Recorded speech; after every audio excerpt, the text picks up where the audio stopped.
everyone, and welcome to Dub Talk, the premier podcast for discussions about all things ADR directing for anime from around the world. Thank you for joining us here. My name is NoahClue, and I would like to introduce you to my good buddy here in the studio with me. Say hello, Jet! Hello, friends. So how you doing, Jet? Have you been having a good 2023 so far? Could be better. I've been spending pretty much all of it at work. Okay, that's fair enough. I mean, to be fair, I have as well. I just was hoping that you've had a good March, right? Like this month has at least been productive for you. I mean, it was better than January and February, so that's something. That's an improvement right there. I mean, it just happens to be the end of March, but we won't even look at the calendar. But okay, so more importantly, I am so excited for tonight. I hope you are too, and thank you so much for joining on this because we are finally covering one of the big ones, aren't we? Yeah. I mean, I can't believe that it took us this long, and people have been asking for this for a really, really long time, haven't they? Oh, yeah. We've been getting requests for it nonstop, especially the last year or so. Yeah, it's kind of weird, too, but, I mean, I guess it just has a surge in popularity, but, well, I mean, people can see the title on the screen there. They know what we're here for, so, yes, after over 200 episodes, I forget what count we're up to by now, we at Dub Talk have finally decided to branch into one of the most requested, highly popular dubs for a property that has ever been created. I know it took us a long time to get here, but I think you'll be satisfied with the results. Yes, ladies and gentlemen, grab your laundry detergent. We are finally going to talk about Bleach! Yeah, but really excited. That 1,000-year Blood War arc has been pretty good. Definitely pretty strong improvement across the board. Yeah, about that. So I don't have a ton of experience with the franchise, but as I understand, the 1,000-year Blood War is like what people have been asking for as far as like an improvement over the original series that came out back in the 2000s, right? The original is pretty solid, but it definitely had its basic issues. So it's kind of nice to get to go all out with the final arc, and obviously they don't have to worry about being caught up with the manga because it's not Exactly. Yeah, it's been done for a while, if I understand correctly. So yeah, I've had plenty of time to get the best staff writers, the best scripters, the best storyboarders, everything to make this the adventure that the Bleach community has been begging for a really long time. So, well, I guess there's no putting off any longer. So actually, we're going to talk about the Bleach movie that came out on Netflix a little bit long ago. Psych! Oh, I'm so sorry, people. I know you thought we were going to cover something that you've been asking for a while, but no, we are actually decided we're sick of covering the animated content around here. Oh, this is Dub Talk. We have gotten so much animated material under our belt and very little live action dubbing. I think it's time we dip our toes into that market. Don't you, Jet? You know what? Sure, why not? I mean, we don't have to. We can say once we do this now, we don't ever have to do it ever again. No, you and I both know that's not true. There are many more things to cover, but yeah, specifically, we decided that there was a live-action Japanese version of the first arc of the Bleach manga that came out in 2018. And was dubbed. Unlike a lot of Japanese live-action media, it was actually brought over by Netflix and dubbed into English with a California cast. So that's kind of interesting. So we figured, let's give that a shot. Jumping into this, I will just say off the bat that I have absolutely no experience with the Bleach phenomenon. It kind of was one of those big franchises that I did not jump into when it was big, so this was a new adventure for me. And oh boy, we got reactions from watching just this standalone movie. But Jet, you do know more about this than I do, right? Yep. I know a little bit about Bleach. I've just a little bit. I've never expressed any. I never expressed any strong opinions at all about Bleach. Just never said anything bad about my entire life. Just no strong opinions whatsoever. No, my nose isn't growing right now. No. That Twitter feed that you've got that's like 50% Bleach. No, that doesn't exist. No, what are you talking about, people? Okay, it's not 50% Bleach, but I definitely said things. I'm cherry picking, obviously, but yeah, you can see the evidence of that. So maybe we can talk about that a little bit. But just jumping into it, I guess maybe there are people who actually don't know what Bleach is about. Maybe we should just explain the premise of this story for them a little bit. So in modern day, there is a 15-year-old boy named Ichigo Kurosaki who can see spirits. Ever since the death of his mom when he was younger, he seems to be able to see spirits, which is all well and good until it gets him caught up into a bit of a misadventure from a soul reaper who is on the hunt for this giant monstrous creature called a hollow, which basically is going to kill him if he doesn't do something about it. And so in order for both of them to survive, the soul reaper has to give her powers to Ichigo in order to beat it. And thus begins his transformation from being just a bad boy 15-year-old high school student into an actual, like, demon slayer with a giant sword and a panache for kicking names and taking ass.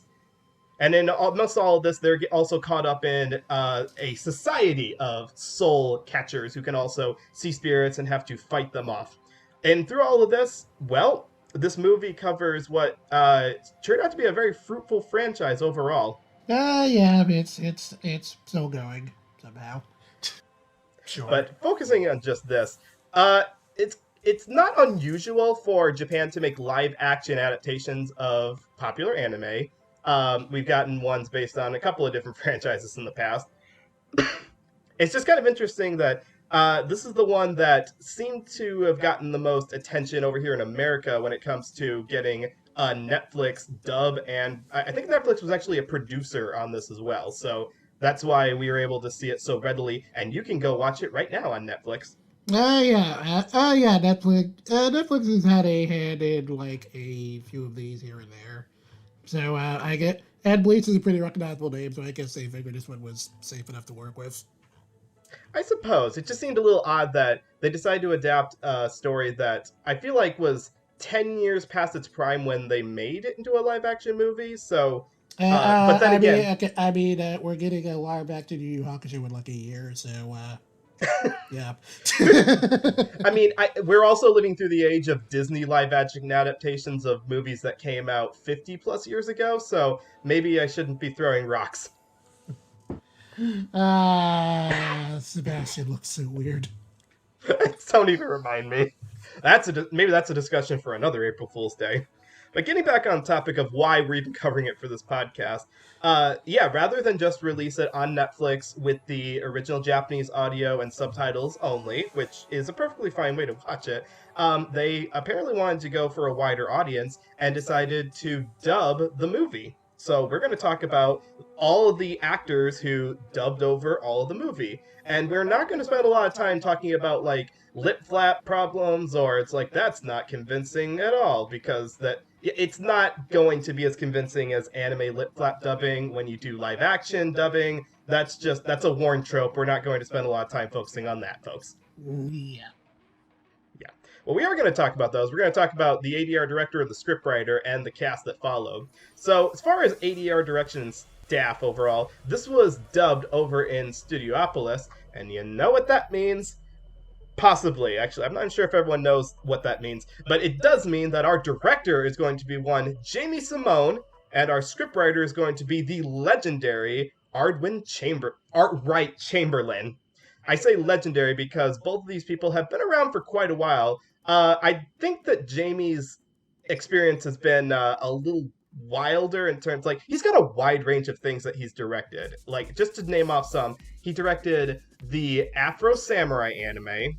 He directed the Stitch anime, both the, like, multiple seasons of it as well, like those dubs that only came out in the Southeast Asian market.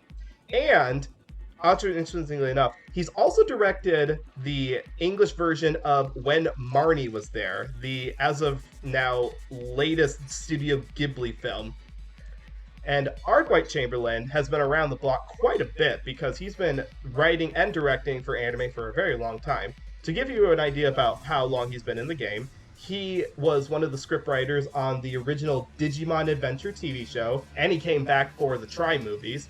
He was a writer for Zatch Bell, and the thing that I just want to shake his hand for, we have him partially to blame for the Samurai Pizza Cats dub. Wow, that is. He's been around for a long, long time. Yes, he has. And I'm glad we get to hear more from him on this one. I do want to say, though, that although I listed writing credits that are very gag-heavy, Samurai Pizza Cats being a key example, there were not a lot of gags in this. I feel he was very faithful to the spirit and the necessary dialogue in this one, so he reined his gag potential back for this. Oh yeah, I enjoy a lot of his work. I think he's a really excellent scriptwriter. He has a really good handle on. I think his stuff always has a really good handle on, like, you know, where to be a little fast and loose with material, and like where to like be faithful, and it's a good balance. Now, do you feel become a problem, though, when you have serious content? Like, does that fast and looseness become a detriment in, like, we've got material here that involves dead parents, people under attack, people, like, potentially losing their lives. Do you feel like the writing loses something when he has to cover heavy material? No, he knows when to be faithful whenever the heavier material comes up.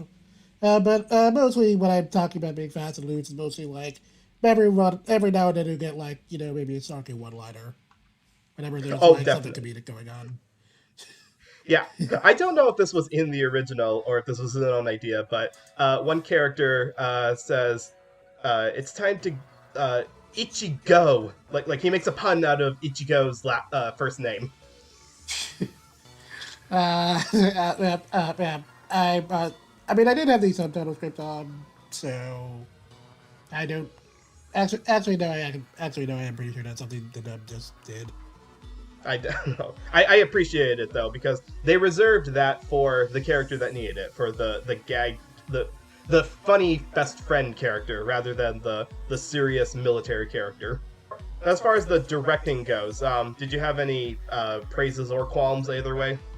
Direction I thought was, I thought it was pretty solid. David Simone is a good director, and that shines through here. Admittedly, you know, this being a live action dub and all,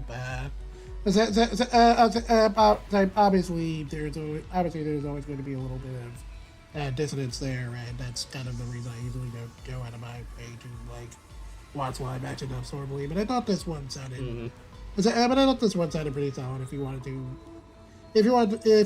wanted or like needed to listen to the movie in English, this is definitely a acceptable way to watch it. If I had one particular column, which we'll kind of get to in a bit, it's mostly in regards to the casting, to which I have no idea if this is has anything to do with Jamie in particular, or if it's just, I don't know, some weird thing Netflix did. But despite the fact that this is at Studiopolis, which is the studio that normally does the Bleach anime, among like many other things. This dub features a lot of recasts for some reason or another. Yeah. Now, this feels like in the grand tradition, though, of Netflix recasting pre-established casts. Like, infamously, they did that for the Neon Genesis Evangelion redub as well. Okay, but like in that case, there was like, you know, an understandable reason. Obviously, it was being done. It was being done in a entirely different region. And it was also, you know, being done at the behest of Kara, so that makes sense. And Netflix, while Netflix's track record has not been like particularly great, I mean they've gotten better about guys consistently, like in the last few years or so, and there's definitely examples of them like doing that, like. I mean, they didn't get everyone back for like the live action Fullmetal Alchemist movies, but they got like a few of the principal actors at least. I'm pretty sure at least more than were in this movie, so yeah, it's a little weird. And it is. And again, it's particularly strange because if it was done at like a different studio or something, I could maybe like hand wave it that way, but it's literally being done at the same studio that normally does the anime, so it doesn't make sense to me. And well, I would also normally assume, okay, maybe it's a union thing. Like, Bleach wasn't a union dub, so yeah, they could have gotten those Hmm. actors back. I, yeah, I mean, we could speculate on that all day. I did, as a newbie to this franchise, I personally didn't notice anything that stood out to me as like, well, this actor is not good in this role. There were some differences in ages that did bug me a bit, where the character sounded much younger than the live action actor seemed to call for. And I had originally assumed that that was because they were trying to keep the spirit of the original dub cast, where maybe the character didn't quite look as old as when you have an actual elderly actor on the screen. But in this case, it didn't seem to. It took me out of the experience a little bit more. And again, that's not really with Jamie's direction, because they still had the emotions that were needed for characters, but it definitely doesn't work as well if you're trying to have verisimilitude for actors that don't sound like the age of the character that you're looking at on screen. Yeah, that's definitely a problem. Yeah. Oh, but yeah, I can't really say that direction wise that this was a misfire. I feel like this is a kind of a goofy movie. Not a goofy movie. That's a completely different artifact from the '90s. I'm talking about like there's actual cartoonish action going on. There's like a training montage where someone's getting beaten in the head, and there's there's goofy characters off to the side. And then you contrast that with a lot of more serious stuff about breaking the code and hunting for a dead spirit or avenging a dead relative or a dad who's grieving the loss of his wife. A lot of that stuff is smashed up with the more goofy material. So they didn't fail to capture either sides of those. They had an equal blend of both serious and comedic that matched the scene when it needed it, even with the exact same actors. Yeah. I would say at least aesthetically, it kind of got the two things that are sort of essential to Bleach. Looking as cool as it possibly can, having a bit of a sense of style, and having really banging music, which I can safely say this had. I'm sorry, really, what music? Like this really banging music. That's another really big thing with Bleach. I did not know that. Clearly, Yes, I'm going to need to give it a show after this. yeah, the composer for the show is also the person who did the music for Evangelion. So, yeah. Ah, gotcha. Well, all right. Well, that is a sign of quality, actually. So, with that being said, I guess we should talk about who the actors were on this one. And again, feel free to point out when they're being recast in the original anime. I'm not going to be able to tell if they were different or not, but I will tell you when I didn't think that the age seemed to match the actor, less so than if they were animated. So very briefly, we will touch on the family members of Ichiko that we meet scattered throughout the movie. We have his dad, Ishin. We have his mom, Misaki. And we have his twin sisters, Karen and Uzu. Ishin is voiced by Keith Silverstein. Misaki is voiced by Ellen Stern. And both Karen and Yuzu are voiced by Janice Kawai. Now, Keith Silverstein, you probably know if you've been watching Beastars on Netflix. He's the panda Gohan. If you're a big fan of Hunter x Hunter, like I know some people on this podcast are, GG, sorry about that. You probably know him as Hisoka in Hunter x Hunter. But of course, everyone listening to this probably best knows him as Ziggy the Rapping Zebrasaurus from Sesame Street. Ah? Ah? No way? Really? Am I the only one? Oh, that's right. I'm the only one with children. So I'm watching Sesame Street still. Well, anyways, you should check it out. He's awesome in Sesame Street. I can believe it. I mean, he's awesome in everything. I mean, you just heard the other roles I listed. Masaki is voiced by Ellen Stern. She's been around for a while. Not as many roles, but probably ones that you've heard of would be like Miyuki in Noeen, Martha in Mobile Suit Gundam Unicorn, or if you're an old school mech fan, not really an old school mech fan, but like an early 2000s sci-fi fan, you know her as Rosalind in Armitage the Third. The one I'm most excited to talk about is Janice Kawai, because I know her less for her anime work and more for her cartoon work. if you were a Cartoon Network fan in the mid 2000s, you definitely heard her as Ami in Puffy Ami Yumi. You heard her as the twins Kim and Cam in Class of 3000, another set of twins. And if you're a Nickelodeon fan from the exact same time period, she was the title character of Jenny in My Life as a Teenage Robot. Yeah, that's what I always immediately recognize. Yeah. I asked Jet. I said, "You're never gonna guess what roles I wrote down for Janice, like what the lead one was." And of course, you would think of that one because I think that's what most people know her from. Yeah. Also, just briefly in terms of like who was who originally. Janice was also Yuzu in the anime, but I believe Karen was Kate Higgins, if memory serves. Okay. I don't know if Ichigo's mom had a specific actor because obviously she's gone pretty early on in the anime and doesn't probably get into like the most recent batch of episodes, so I don't know if they cast someone new there. So yeah, but I do know Ishin is normally Patrick Stokes. Oh, okay. I mean, I can hear his voice coming out of that live action actor definitely, but both Patrick and Keith definitely have like the sterner dad voice where it's not super low, but it's how do I describe it? Like the tough guy that you want to go drinking with. Ishin is always kind of meant to be like very theatrical over the top, and I thought Keith got that across pretty well. Definitely very like big, goofy dad energy. I mean, it still struck me as a little bit like he sounds a little younger than the actor on screen. Like he's supposed to be old enough to have a 15-year-old son, but it didn't. He's not in the movie enough for that to be too much of a distraction, and he sounds distinct enough from the other older characters we're going to see. So I think I gave that more of a free pass. Yeah, I thought he sounded like old enough to be passable, but yeah. Mm-hmm. Yeah, I mean, he's also he gets the pass of being the only dad who's allowed to hit their son. That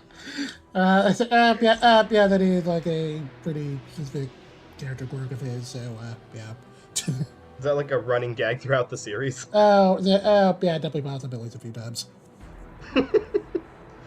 Right. Well, and also, so Ellen's performance is like, you know, we need a nice mom role to fill this because it's supposed to be a character whose death was enough to kind of steer Ichigo in this direction of bad boyhood.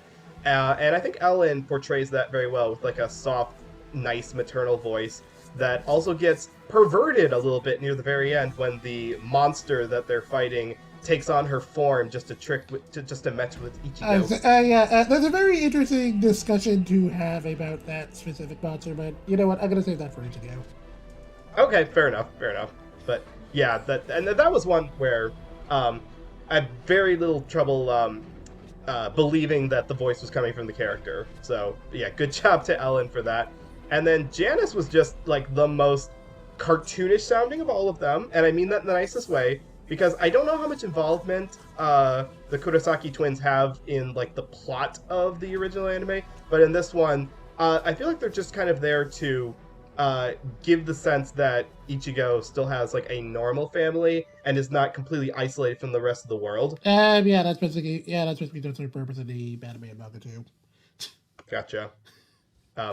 What was it distracting to you that both the characters were given the same voice actress in this? Honestly, I didn't even notice until you showed me the cast list, so I guess that means Janice did a good job. I'm used to dubs casting twin characters as the same actor. I mean, there was actually a completely different character who I thought was voiced by the same person, and it turned out they weren't. So, well, the movie doesn't really give them like a whole lot of distinct personality to separate them. I know one of them is captured by the Hollow at the beginning and is almost murderized, but personality-wise, I didn't feel like the two of them had too much of a difference. Their personalities are like slightly more distinct in the anime. I think like Karen's kind of supposed to be like the snarky one, Yuzu's like the nice one. But obviously they don't have a whole lot to do here, so they're basically just the same person. Yeah, and obviously, like, adaptation-wise, the fans watching this are expecting, well, you can't combine the two characters, but if it was me, like, if it was me personally, like, writing this out, I'd be like, we don't really need them to be twin characters. We can just put them into one character in this movie, right? Yeah, honestly, if I was writing this movie, there would have been a lot of rewrites. I would have made it. We'll get to that. Yeah. But we can't do too many rewrites, because otherwise we would get the live-action Death Note movie, and nobody wants that. I like that movie. It wasn't like good, but like it was entertaining and it had like some decent commentary. I mean, it did. I don't know. That is a discussion for an entirely different podcast. I'm just saying it did at least like correctly note that cops would not be bothered by Kira over here. So. Oh. Social commentary, and 100% accurate. With that being said, I feel that we can mosey on from the family dynamic over to the classmates dynamic. We're going to briefly touch on the two classmate characters who seem to take up most of the classroom scenes when they're featured, and that is Irihime, who is a girl in Ichigo's class who has a crush on him, but she's very good at hiding it. And Yasutaru, who is kind of a goofy classmate character. Actually, I'm probably going to have to correct you there. The actor we're about to mention did play the goofy one, but that's an entirely different character. Okay. Oh, really? Yeah. Well, all right then. I mean, I didn't get them wrong on the cast list, right? Like, these are the characters. No, you got the right name. Okay. I mean... Don't worry, I can absolutely get how that would be confusing. Gotcha. All right. So, so, again, to have a semblance of, well, we've got to have high school characters in a show about a high school student, who voices these characters? Orihime is voiced by Stephanie Sheh, and Yasutaru is voiced by Keiichi Tang. Now, I don't need to list any roles for Stephanie Sheh. In fact, I didn't even look them up. I asked Jet to look them up for me. Jet, would you like to tell me what people might know Stephanie Sheh from? Let's see. Hinata in Naruto, Creed in Tiger Buddy, and of course the one and only Sailor Moon in Sailor Moon. There you go. See? A well-known character actor. And on that same note, I also didn't even look up roles for Keiichi Tang, because we've been covering him for a long, long time, and I think the roles that you were about to list, Jet, are ones that people who are listening to this have probably heard him in before. Osamu Dazai in Bruno Surinames, Ichiban in Yakuza Like a Dragon, and of course, Satoru Gojo in Jujutsu Kaisen. Which, as I told Jet earlier, those sound like great series and video games, none of which I've actually seen yet, despite the fact that I have Bungo Stray Dogs on my shelf. I really need to sit down and watch that. You probably should. And these characters where, it's interesting hearing Stephanie Sheh's it's not quite a moe girl voice. It's not quite that high-pitched, but it's definitely the most demure of the whole group, and it's interesting because I know Stephanie Sheh can do a wide range of voices, so I guess I sometimes forget that she can be this soft and delicate sounding too. But it's nice. It's refreshing to hear that. Stephanie Sheh is also Orihime in the anime, and she's basically just doing the same performance. Yeah, so does she have a role in the anime that's, I suppose, anything other than girl crushing on main character? That's her main thing. She does get powers and stuff later on, but look, if I sat here and talked about everything in Orihime, I could be here a while. I'm sorry. I have opinions. My only reason for asking is because in this movie, Orihime's role doesn't really contribute much to the overall plot. It's a B plot. It's almost a C plot even. And so I just kind of question, like, she does have more of a purpose later on in the story, but she's mostly here because fans of the story expect her to be. Yeah, okay. You know what? I was gonna say the joke for later, but I might as well get it out of the way. Orihime and Chad have very little to do in this movie, but honestly, that's just keeping with Bleach tradition at this point. Well, I guess it's fair to say then that um, although Keiichi does not get to do as much as he does in other performances, the fans expected him to be here, so we had to have Chad in the movie for completionist's sake, right? Yeah. Again, hearing Orihime do basically nothing, but again, that is basically Bleach tradition because those two never get to do anything. But as far as like the overall acting, both of these actors, again, I feel like they round out the casting, and it would have been really easy, I feel, to not to be mean, but it would have been easy to half-ass it with the fact that the characters don't get to do too much in the overall plot, and I'm glad they didn't. I'm glad that they stuck to their guns and they actually portrayed their characters in the way that they were written, despite being mostly inconsequential to the overall plot of the Soul Society arc that we're actually taking part in. I feel like if they really, really felt like they needed Orihime in here, they could have, I don't know, maybe did a little more with the love triangle thing, I guess. But yeah. I mean, I honestly kind of like. We'll get into this with the main three, obviously, but I kind of like the idea of a lead male and a lead female character being connected not for romantic reasons, but developing a friendship tied to like a strong conviction for justice. Oh, wow, you already got it. You already got the exact appeal of Ichigo Naruki. I'm impressed. Definitely don't go saying that on the internet because people have opinions about those two. But you're correct.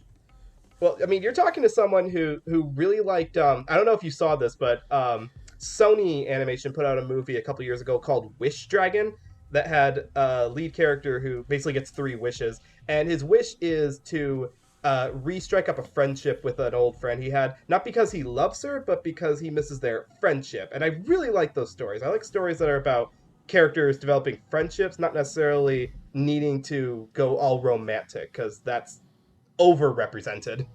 Yeah. So I got way off track there. There are no dragons in this at all. Although I'm not sure what creature you would call that hollow that comes up. It's kind of like a dragon. It's something. Well, in order to fight off the giant hollow that what was it called again? It was called like the Grand Fisher. The Grand Fisher. Thank you. Yeah, that Grand Fisher is causing a whole lot of problems around town, and so it's caught the attention of a couple of the people we will talk about here. And those individuals are either current members of the Soul Society or excommunicated members of the Soul Society. We're going to talk about the 3 oldest members of the cast here. We're going to talk about Renji, Abari. We're going to talk about Bayakayu. Okay. Man, I suck at saying Japanese names. I know. Okay, don't worry. As a person who has seen more Bleach than I probably should have, I will guess I'll pronounce these. Renji, Barai, Byakuya Kutsuki, and Kisuke Urahara. Thank you. Legitimately, thank you so much.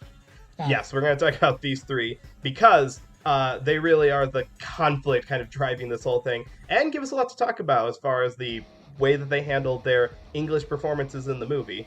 So, Renji is voiced by Richard Hayworth.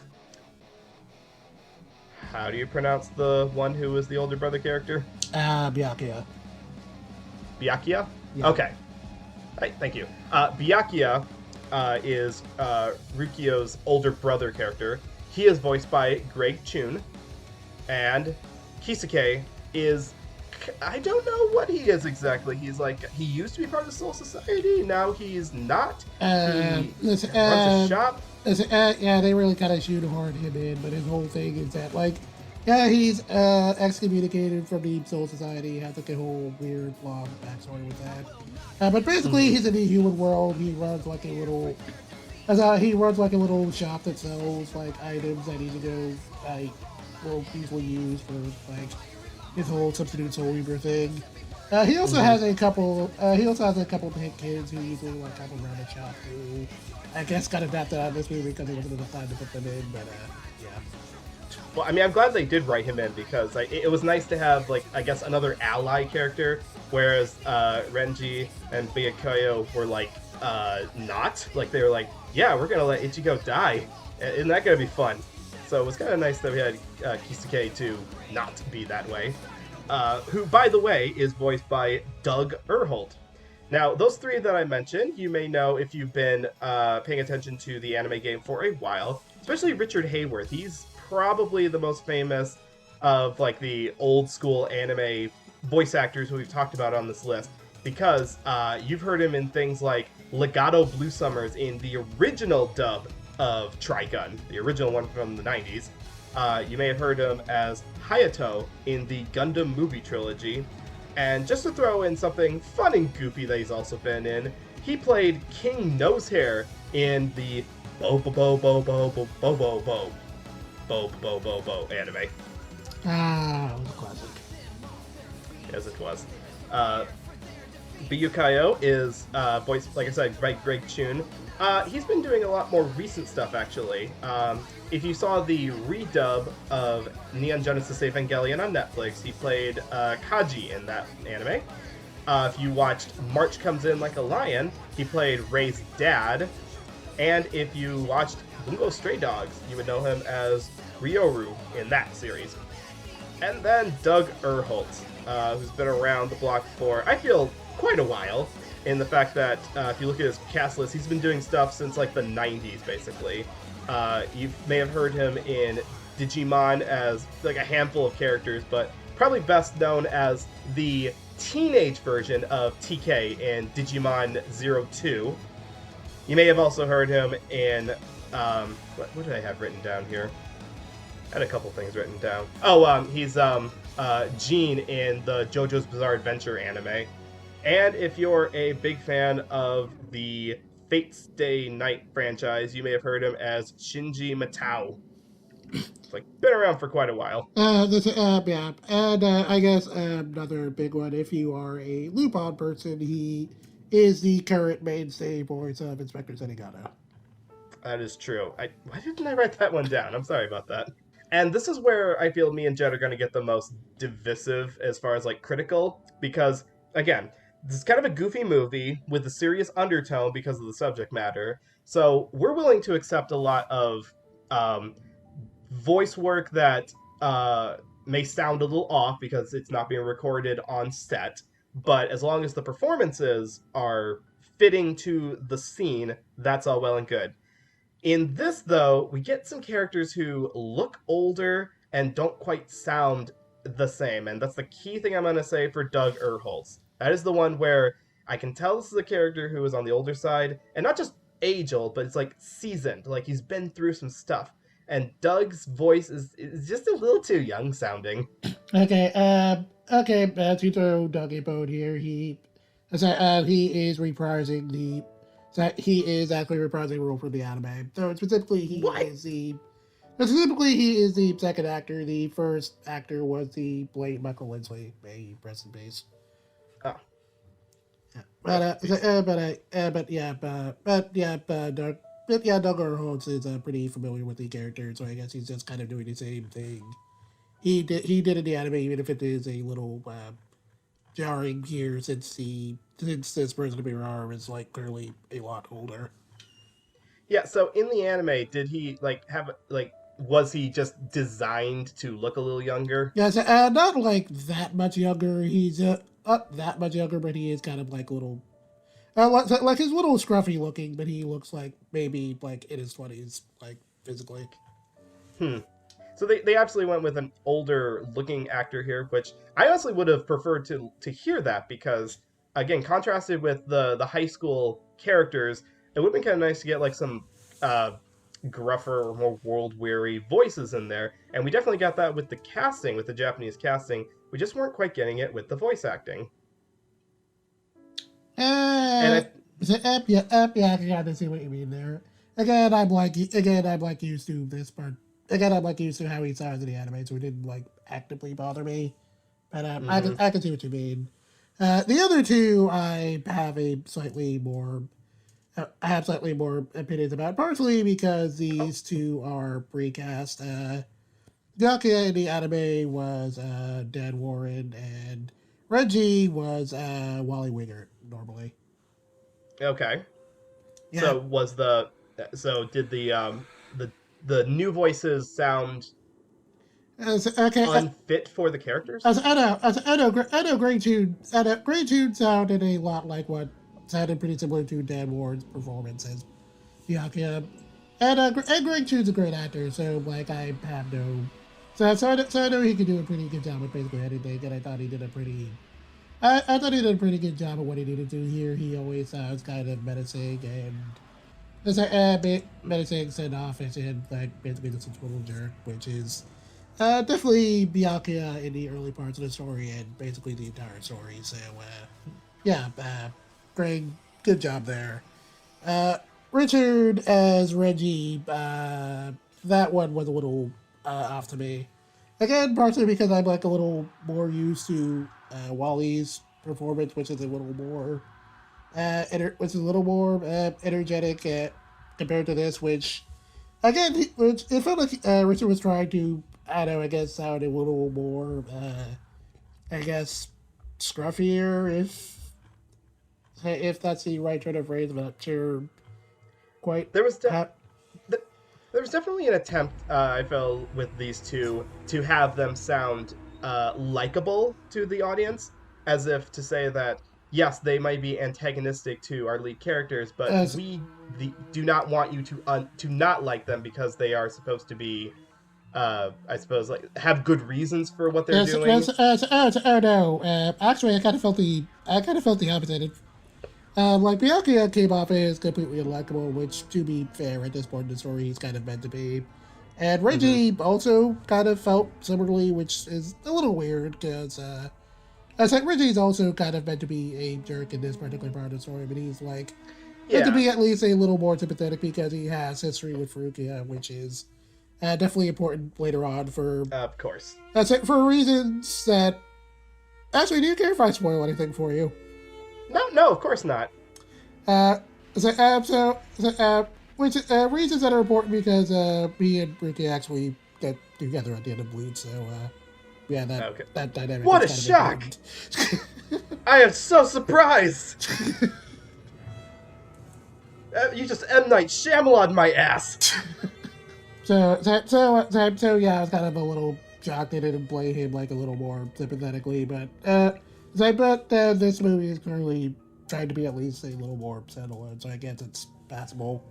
But anyway, I thought Richard was like fine, but I don't know, just like something about the performance felt a little like it felt like it could have been a little bit more natural than he was most of the time. You mean that he did not sound as unhinged as like the live action acting seemed to require? It felt a little more. Yeah, it felt a little more like forced than what was like clearly being presented on screen. I would say. I don't know. I kind of felt like we needed a more crazed performance in this group, especially with Rangy would have been the one to be that because he honestly felt like the one of the whole cast who was like untamed the most, whereas Byakuya was driven by a desire to stick to the code and just defeat the monster because that's what they're supposed to do. Renji just seemed to be a berserker character. So I could have gone for Richard giving him a more crazed performance, but that's just not Richard's normal thing. Like everything that I've heard him in, he is the badass, but he's more composed. He's more put together, and he brings that to Renji in this as well. Yeah. Also, I wanted to ask, since you have no opinions on Bleach, since you have no familiarity with Bleach, what did you think of Renji's just like random magic sword that just like suddenly appears? I mean, I kind of bought that as, well, this is probably reference to something that's in the source material, and I kind of come to expect that with the breakneck pace of the movie. So by the time the sword came out, it's like I've already bought in enough for this, so it's not throwing me off so much. Yeah. Okay, so that tells me how much you know about Bleach, because the thing about Bleach that you really that you should know is that Bleach is just like it's entirely magic swords. Well, I kind of It's like pretty much all the Soul Reapers and a lot of other characters. They all have their own individual magic swords and all do like different weird specific things. Even right. Ichigo's sword eventually gets like specific things that we don't get to see in this movie for some reason. Well, I kind of like that another character we're going to talk about in a minute. His thing wasn't a sword; it was like a magic bow and arrow. And I was kind of expecting that. Is this going to be like Soul Eater, where everyone's got a unique weapon? Are we going to get a scythe or just magic nunchucks? I mean, we do get swords that turn into like other weapons, so like there is that. But like we do get swords that turn into bow and arrows. Like one character has a sword that like turns into a rocket launcher. It can get kind of silly. I mean, I did really like the final boss battle where you got Ichigo going in with this giant sword and he's like, I'm gonna cut you, and he's like completely stopped on a dime by like tiny little dagger that just like completely throws him off his game. Oh yeah, but that doesn't. Yeah, as far as acting goes, like there is definitely, I feel like, a professionalness and put togetherness to Richard's performance that I guess wasn't quite what I was expecting. And Doug's acting, like I should emphasize that Doug's acting was good. Like it portrayed the empathy we needed when Rikio's like, you know, kind of trying to adapt to having lost her powers. But it's just that we could have used like a what's it, a William Knight, or like, you know, just like an older voice character for this. And I'm sorry, Doug, I know you're a cool guy and I know that you voiced this character in the anime. That's just the thing that if I'm adapting this for Netflix, the multi-trillion-dollar company, I'm going to, you know, try to have voices that match the live action actors on the screen. Yeah, that's a fair point. Yeah, but anyways, that aside from that though, we got what we got, and recasting was recast, and we don't know why. We don't know why, and we're also not quite done with that yet. But luckily for our final group, we don't get to talk about too much recasting, I don't think. And that is because it's just one. Just the one.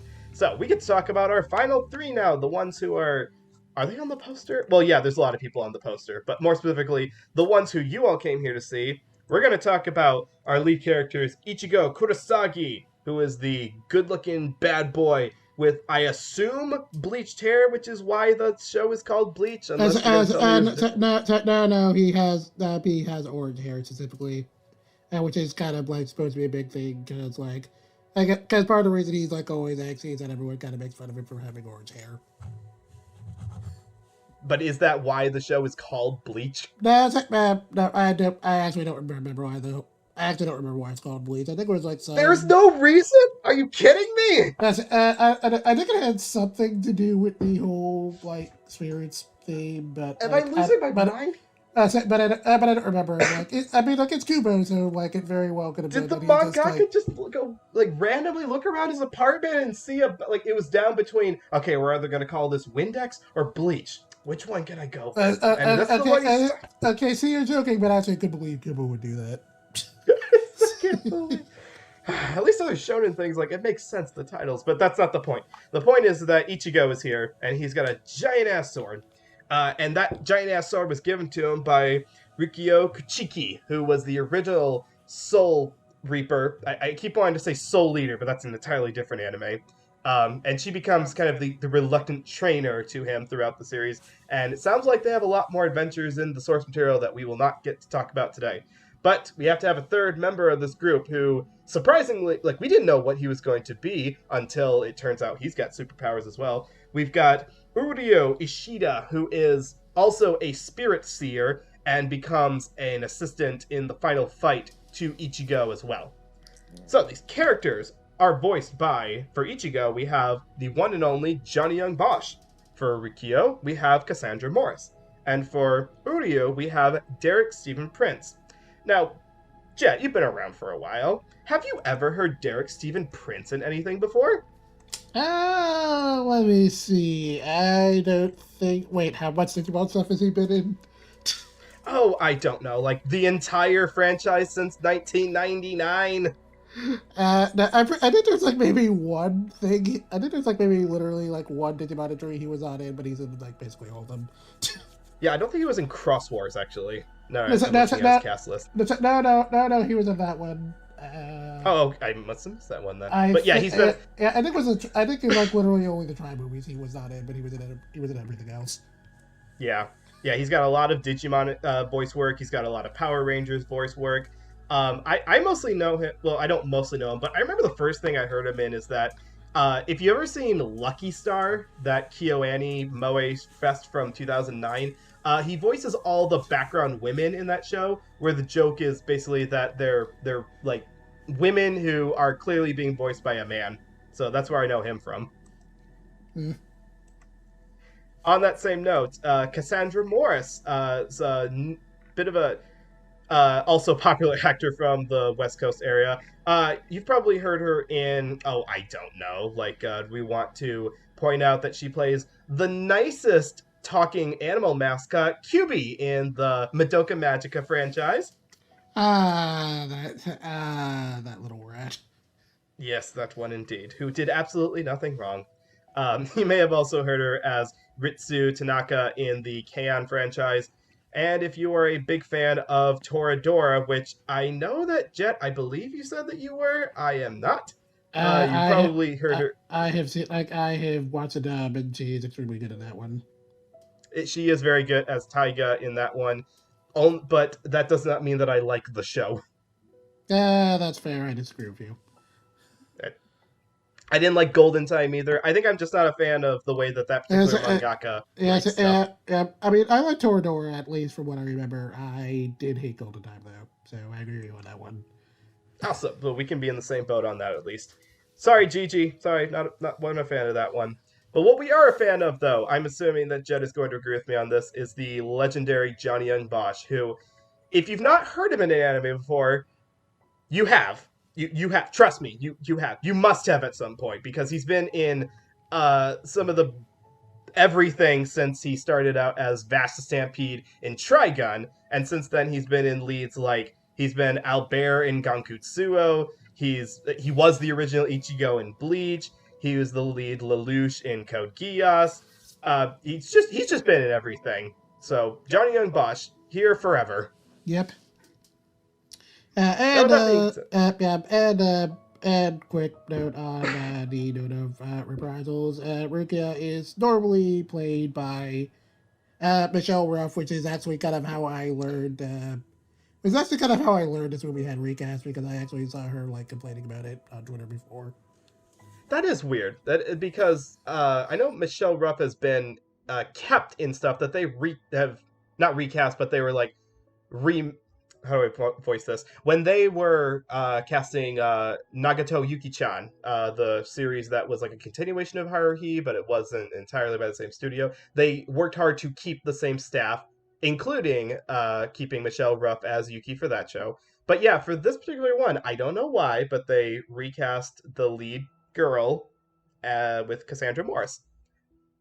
But I will say, first and foremost, that although I had not really seen any of the Bleach anime, so I can't judge how Rikio is in that, Cassandra Morris's performance is very good in this. Her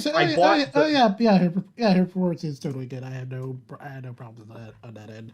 She's good. Well, I got pages of problems with No, I don't. No, actually, because there was an expectation going into this that I knew it was a shonen adaptation with a female lead who is not the main character, so I wasn't sure how, and as also knowing that it's a live action adaptation, so I didn't expect like the girl characters to get to be like ass kicking so much. But in this one, she does. Rikio's Japanese performer gets to be part of a lot of like hand-to-hand combat, gets to be heavily involved in the training that is very grueling and involves some very good choreography. And for that, Cassandra matches the range of both seriously devoted to the mission of defeating the Hollows and developing emotions, basically wanting them to not kill Ichigo in the process. So that range is very well covered by Cassandra's performance with the right pitch to match her age. Like, I know they say that she's borrowing a human form while she's on Earth. Is she supposed to be like older than high school girl age, like in reality? I mean, in the anime, she just runs around in high school form, so I assume she's like physically meant to be the same age. Beyond that, I think Okay. she is probably older than that, but like, I don't remember. But yeah, Right. yeah, I think, I like Ruki a lot. She's generally, I mean, she's generally one of the like better treated characters in Bleach, and she has a pretty good dynamic with Ichigo most of the time. So like. So I like her character a lot, and I think that Cassandra did a pretty good job on what they gave her here, where she kind of comes off as like a stickler for the rules as opposed to Ichigo, and they kind of have that whole dynamic going off them. And I think that Cassandra does a good job of being like overly serious in a way that's kind of funny, and it's pretty amusing. But then kind of knowing when to like dial that back a bit whenever the situation calls for something actually serious, and Cassandra's is good there too. Yeah, it's because her having to basically adapt to losing her powers and living as almost a mortal in this realm when previously she hadn't been. She carries that weight very well in the way that she acts and the way that she kind of like hides the seriousness of it from Ichigo because she doesn't want to confront it herself. Yeah. Now with Cassandra being a recast for Rukio, that means then that Uryu was voiced by Derek in the original anime as well. Yep. So okay, that makes total sense because I really like this character. I really like his I like the Japanese actor they got for him because again I don't know what he looks like in the anime, but it's definitely a nice contrast to like bad boy delinquent Ichigo's actor and like more put together, glasses pushing up, like, I know who you are, and I challenge you to a fight with my magic bow and arrow. It's pretty true to who Ryu is in the anime. He's kind of supposed to be, compared to Ichigo, he's kind of supposed to come off with like the more like serious kind of like stick up his butt one. And I think that turns up a Prince gets that across pretty well, though.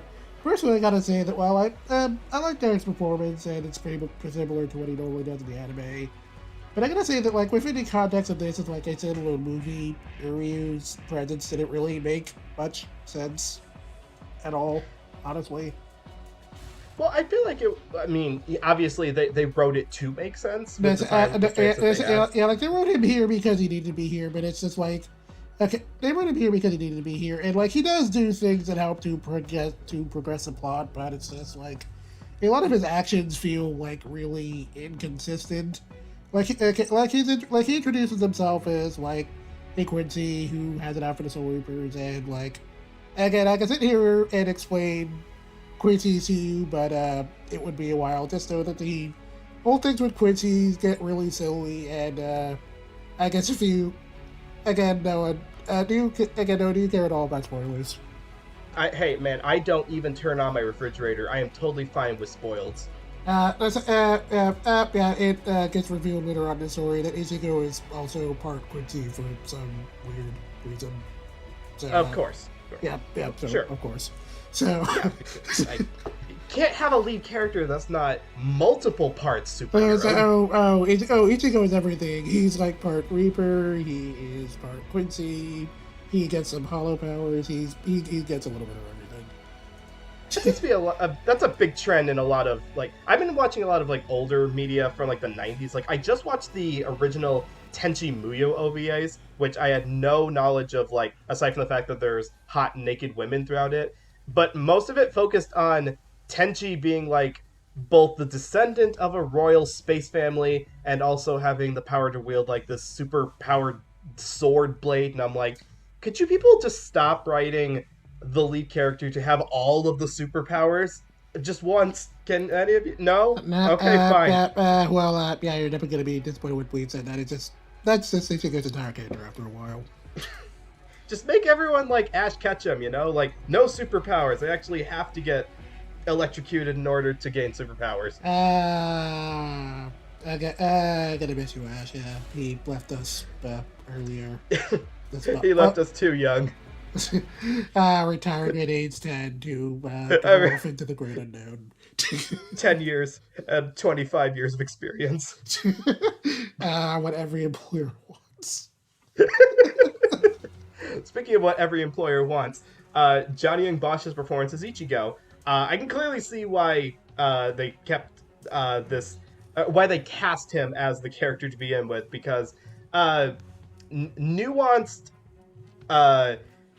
but good-natured delinquent is definitely a card in his deck, and here's the problem with the movie, though, is that he's too pretty. Like, the actor is too pretty to give off the bad boy vibe that I feel they were kind of going for in the original story, because they needed a good-looking guy. They needed a good-looking actor to play the character. I mean, to be fair, that's kind of a little bit of a thing with, like, Ichigo proper, but, yeah. One other thing I did kind of want to briefly highlight with Ryu, and like how I think his role in the movie is just kind of like a little weird. Is that like after we get the whole introduction about like like him being quit and all that, it's like he challenges him to go to a duel for some reason, and then like midway through the duel he summons a bunch of hollows, which helps like Byakuya's plans along. And then it's just like it's never brought up again that he like summoned a bunch of hollows. Nobody asks about it. They're just like gone after a while. It's just never brought up again. And he's never called out for that either. And like it made sense. And in the original story, it made sense because like he did something similar in the original story where he like talented to go to like defeat a bunch of hollows, but like. It made sense there because like that was the focus and that was the only thing going on. But here they're trying to juggle that with like a bunch of other plots, and the end result is that like his actions just don't really make sense. And then on top of all that, like after that scene, he's just no longer hostile to Ichigo for some reason. Like it's never even explained like why he's just like suddenly okay with Ichigo. He just is because like the plot needed to be. Because the plot needs it. There's a greater evil that they like. I will put aside our differences because we have to come together to defeat the giant CGI dragon monster that's trying to destroy the city. Which is not a bad plot device if you develop their relationship over multiple episodes. It sounds like the original anime did. But for the sake of this movie being like a greatest hits compilation of the story, for the benefit of both pleasing longtime fans and trying to hook new fans, I don't have a qualm with it. I got the appeal, I feel, of the action shonen sides of the story in this condensed version, while accepting that the pacing was going to be very rapid because you only have 90 minutes to fit in all of those plot points. Yeah, that's true. But, I feel like Derek's performance was not only a good fit, but also contrasted well with Ichigo, in that the two didn't sound exactly similar. They were directed, and their writing in the script was different enough from each other. Like, Ryo's doesn't have the bad boy moments. He's got the cool, composed moments. To which, as a completely random aside, like, I didn't actually look at the cast list while watching this movie, so, like, going off air, like, literally until you showed me the cast list, I was convinced that Derek Seven Prince just, like, got double casted in Reggie for some reason, because I totally thought that was him doing it, too. Huh. I would not have guessed that myself. Like, I didn't get that vibe, but again, maybe it's because I was looking at the cast list before I started watching the movie. Yeah, I was just, like, going off of ear, I thought, oh, wow, is that, like, Derek Seven Prince doing both characters, but I guess it wasn't. It wouldn't be the first time. He's very often like double and triple cast and stuff, and like bit roles. So again, to wrap this up, the person you do not want to double and triple cast is Johnny Young Bosch, because very distinct voice, perhaps just because we've heard him so much, so we know what he sounds like. He doesn't have the most range in anime. He's very usually cast in this kind of lead role of like good-natured character. I feel like the the widest range of like stuff that he's gotten to do outside of the Ichigo kind of role is what was his character in uh, Wolf's Rain? That uh, I'm going to look it up because I can't remember the name. Yeah, Kiba in Wolf's Rain. Kiba. Though I was gonna say if you wanted, I don't know, I guess like different vibes for Johnny and Boss characters. There's Izaya in Durarara and Adachi in Persona. For You know those what? who know what's up with that character. I forgot that he played Izaya in Dura Ra Ra. You're right. That was a much more assholish character than this one is. So good call for that. But yeah, going with the pretty boy actor that we got, which again, very nice person. I'm absolutely sure. Voice matches that just fine. Like the timbre of Johnny's voice goes with the live action acting just fine. There's a lot of moments where the character has to have like surprised reactions, especially when like Rukio is like just randomly popping up in his school, or random characters are trying to kill him, and in those ones it doesn't sound as spontaneous as I'm sure the original live action did. But when it comes to the grieving over dead mom, or being upset at Rukio because she did not tell him what Renji's deal was. Like, why is there a guy who threatened to kill me, and why are we in danger? Those parts in Johnny's performance come off pretty darn well. Yeah, I agree. Johnny's performance is really well rounded. He gets to be he gets to be like really snarky when he needs to, and those are pretty fun. Those moments are pretty fun. He gets to be like a little exasperated, and he does that well too. And then, like you were saying, whenever he has to, deal with the stuff like everything that's happening with Rukia, or like the stuff with his mom, I think that Johnny does a really good job there too. To which, I do have my problems with how this movie like condenses the material, and I think it doesn't really do. And even as someone who is admittedly not always big on Bleach, I do at least like the early Oh, parts of really? Bleach. Yeah, yeah. Spoiler: I'm actually not that big. I'm actually not that big of a Bleach fan. I've seen a lot of it, and like it has its moments, but there's also a lot of it that is incredibly frustrating, and I've definitely gone on about that more than once. Would you say that you've seen much of it less out of enjoyment of the source material and more out of it was just formidable at the time when you were really into watching television anime? I mean, Bleach was like starting to pick up steam when I first got into it, and I was just randomly on. I don't know if it was like YouTube or Crunchyroll back when it used to be a pirate site. It was like one of those two. But it was there, so I was like, sure, I might as well watch it. Actually, no, I think it was Pirate Crunchyroll. So, yeah, Okay. remembering those days. So this wasn't even like a memory attached to like the Adult Swim run days. This was like Because I know it was out on Adult Swim by then, but I'm pretty sure I was like into like watching fan subs by that point, and it was on Crunchyroll, so I was like, sure. And we just didn't have any good anime about guys with giant swords at the time. So you take what you can get, right? So yeah, I burned through a bit of the anime that way for a while, and I enjoyed it, and then it got into like a run of filler, and I got bored with it for a while. So I eventually picked up the manga, which I enjoyed more, and then the manga started getting like pretty frustrating, and eventually I just kind of started slogging through that out of obligation, so I wasn't too torn up when it finally ended. That's the best way to get into something, out of obligation. No, not really enjoying it, just because I feel I have to.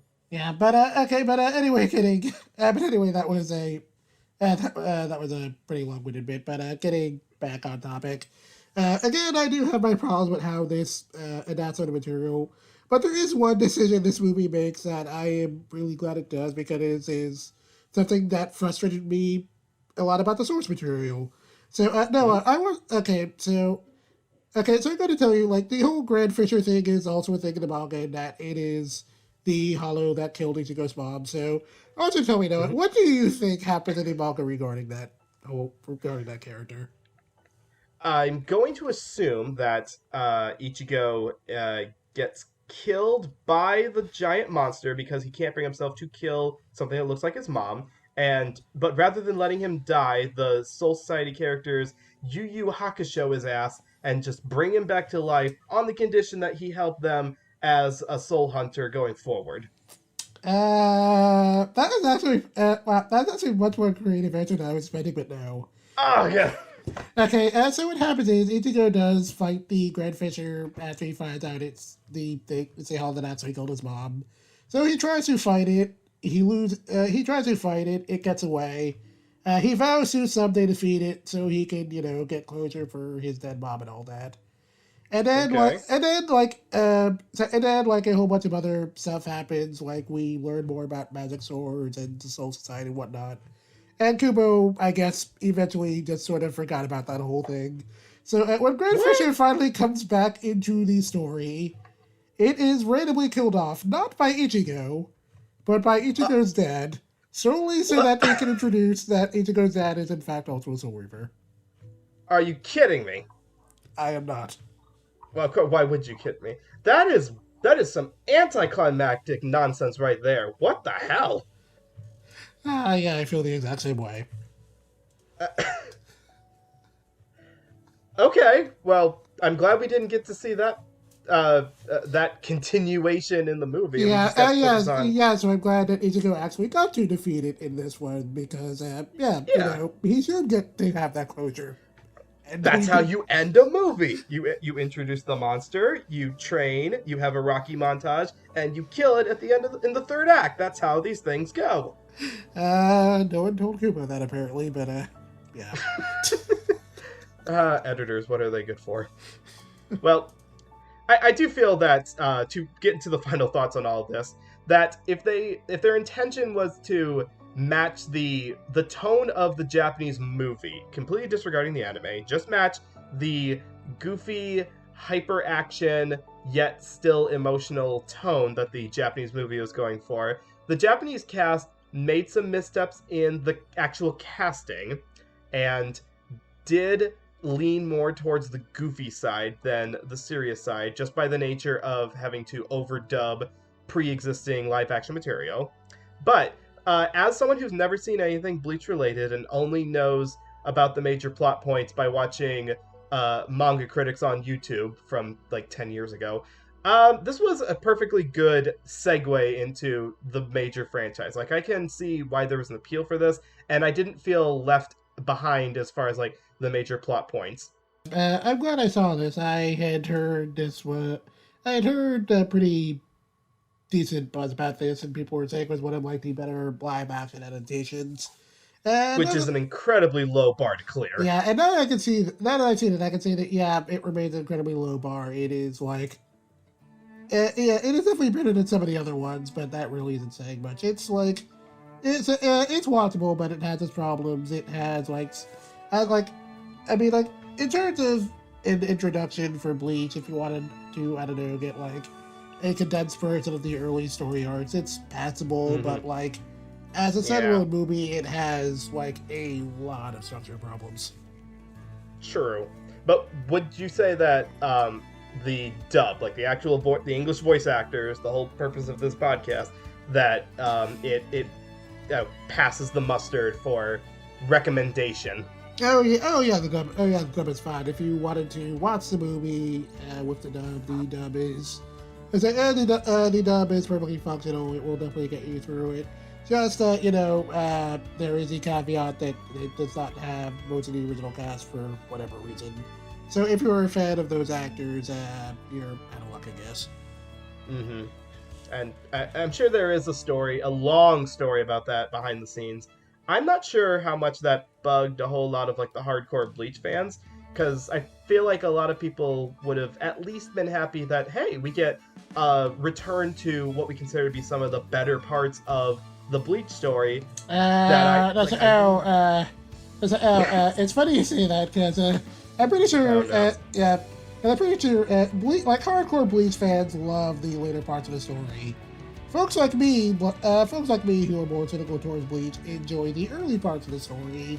and the Soul Society arc, which comes immediately after this, and then everything else is very not good. Yeah, that's the standing word that I've also heard, is that the Soul Society arc is the best part of Bleach, and that it never reached those heights ever again. Oh, yeah, pretty much. Yes. And given that this movie came out, it's been 5 years now, and it doesn't sound like there's any word about there being like a continuation, I'm going to assume that there wasn't enough hype from this release for them to adapt like the Soul Society arc into a live action movie. So this will be the standing reputation of live action Bleach for the time being. It is kind of funny because it felt like they adapted it felt like they ended it in a way where like it was standing alone, but they also could have jumped to Soul Society if it did well. So I thought that was kind of funny. But anyway, so that, ladies and gentlemen, is our coverage of the 1,000-year arc anime of Bleach. So thank you so much for listening. We're glad we finally got to talk about this. And now you people can stop requesting it, because it has now been done. And we wanted to say, if you want to watch this movie, we've been saying Netflix this whole time. If you don't have a Netflix subscription, I suggest that you do not get one. I actually suggest that you bum one off of your friends, because you do not need to give Netflix any more of your money. They're never going to hear this, so I feel perfectly safe in saying that. But yes, if you do want to watch the movie, it's on Netflix and will probably be there for quite a while. Yeah. It is always ethical to bum a password, though. I guess Netflix doesn't want you doing that anymore. Of course not, but we've got our techniques for getting around that.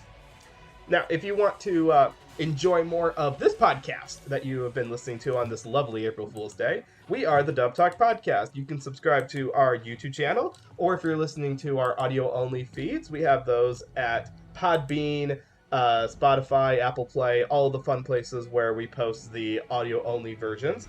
And those episodes are also available early to our patrons. Yes, Dub Talk has a Patreon account, where if you pledge any amount, you get sneak previews of upcoming episodes, get to be part of raffles to help us decide what our next episodes are, and get a shout out at the end of the episodes like these lovely, beautiful people. We want to give a thanks to our $5 tier individuals. Those are Megan's mom and dad, who not only gave us $5, but also gave us Megan, so thank you for that. We want to thank Michelle Travis. We want to thank Julia W. And we want to thank Victor May Baroda. And then jumping up to the next level, we want to give an even bigger thanks to our $10 patrons. Those who contribute a little bit extra, get the episodes a little bit earlier, and get even more of our love and affection for doing so. Those individuals are the amazing Anthony Brown. Thank you, Anthony. The lovely Carly Lesticow. Many thanks, Carly. The badass Crimson Echidna. I know you're watching, man. The awesome Jacob Wilson. Keep rocking on, Jacob. The sensational Jared Hawkins. Keep being sensational out there, Jared. The amazingly talented Marissa Lenti. Thank you for keeping the voice acting dream going strong. And the all-standing Otaku Anthony. I hope you are having a lovely April Fool's Day as well, Anthony. So, to wrap this up, of course, Jet, when you are not talking about your outstanding love for Bleach, what are you doing in the world?